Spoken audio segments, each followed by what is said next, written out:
Hey guys, my name is Matimio, and today I'm excited to say that Battlefield 4 is going to be receiving 5 brand new weapons in an upcoming DLC. The first one that I didn't realize that I needed in my life is a pistol that acts as a bolt-action sniper rifle. You heard me right, there is now going to be a secondary weapon in the game that basically is a gimped version of a lot of the bolt-action rifles in Battlefield 4. It's called the Mare's leg. It's essentially a shortened version of a hunter rifle. It even has that nice Wild West lever action to reload or put another bullet in the chamber. I love that reload animation, by the way. It looks phenomenal. But what I love about the gun is that it's now going to be your preferred pistol of choice for taking people out at those extreme distances. And so if you are running around as the engineer using the PDWs, or you're just simply using the FAMAS or a high rate of fire weapon that is going to struggle at long range combat, this new pistol is going to be a godsend. It does come with some drawbacks though. Don't go thinking that they completely ruined the balance in Battlefield 4 by making all of the bolt-action rifles obsolete. Like, that's not the case. It does have a lot of drawbacks, and one of the biggest ones is that it really does not hit as hard as you would expect, considering that it essentially is a bolt-action rifle.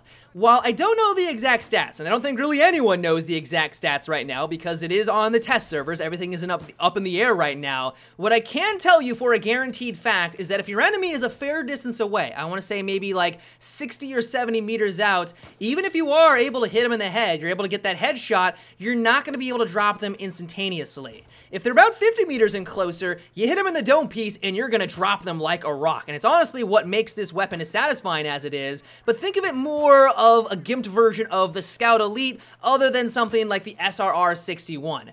Overall, though, I love the addition of the Mare's leg, and I didn't think that I would want something like this in Battlefield 4, but after using it for a couple of hours, I have completely fallen in love.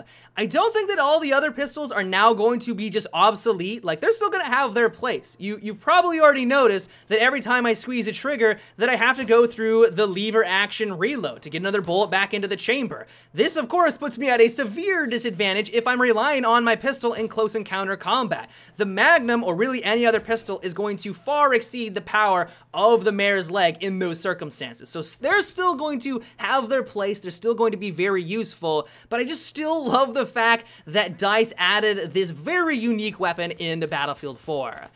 The one weapon which I know many of you guys are going to be thrilled about, though, is the reintroduction of the AN-94 assault rifle.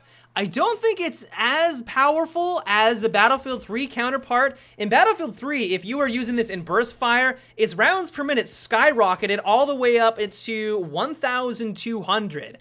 The gun back in Battlefield 3 was awesome. I mean, it did take some time to get adjusted to how to use it. There was a fairly large learning curve, but once you got used to using the AN-94, it was a powerhouse assault rifle in Battlefield 3. I don't think the new version has the same rounds per minute. I think that they gimped it in that category, but the nice thing about it is that it is still laser beam-like accurate. If you want to basically snipe people from across the map, the AN-94 is going to be the perfect assault rifle. One thing that I should mention, which I'm sure many of you guys have already noticed, is that this is the early stages of development for these weapons. There's a lot of glitches. The biggest one, of course, is that there aren't any textures. It's like the weapons were dipped in wet paint, but you also may have noticed that every time I aim down sight, it doesn't matter what scope I'm using, the crosshairs seem to be a little wonky. This is also true for another weapon, which we'll get to here in a second. But yeah, there's going to be some more adjustments to these weapons. And so who knows, maybe DICE will bring it back to the RPM powerhouse that it was back in Battlefield 3. But even in its current state, once they get rid of all of the bugs and glitches associated with it right now, I still think that it is going to be an amazing assault rifle added into Battlefield 4, and I know that a lot of people are going to be happy about this addition.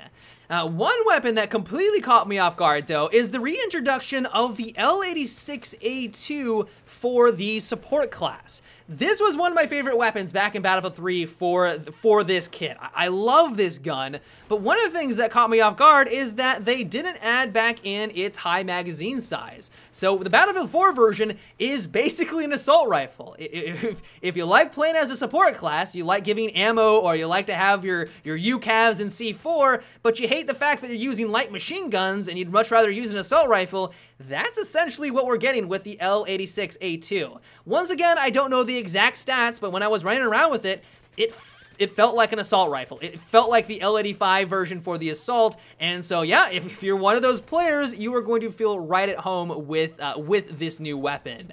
The final two guns that we're going to be getting in the DLC is called the Groza 1 and the Groza 4.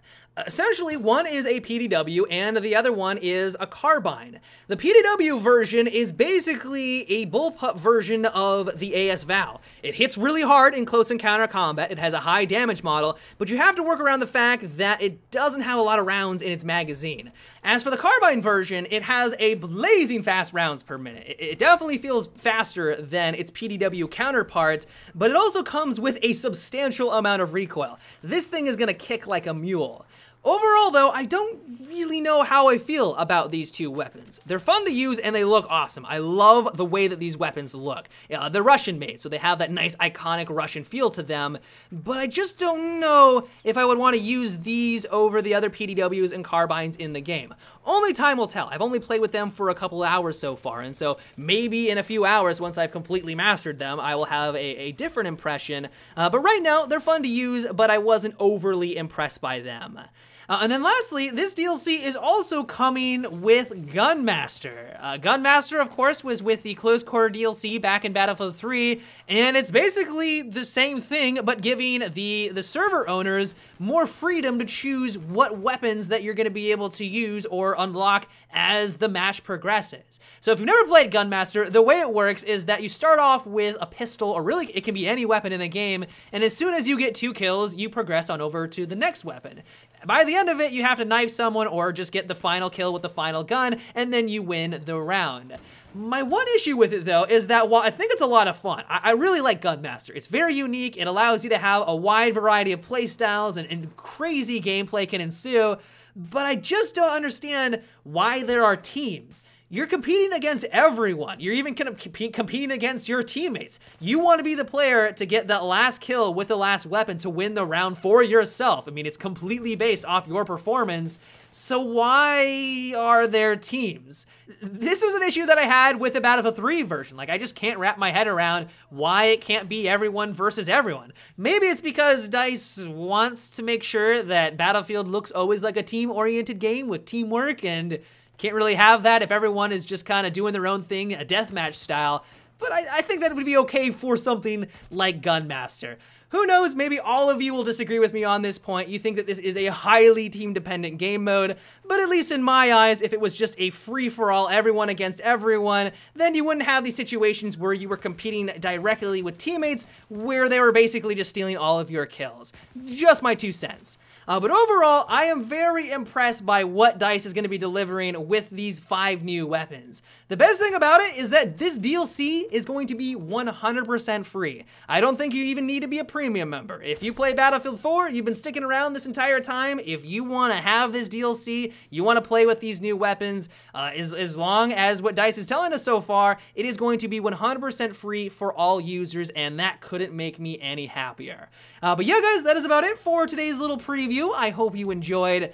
Let me know what you think about these new guns. Are you ecstatic about the Mare's leg? Can you not wait to get your hand on essentially a secondary bolt-action rifle? Let me know down below. But until tomorrow, have a good one and take it easy.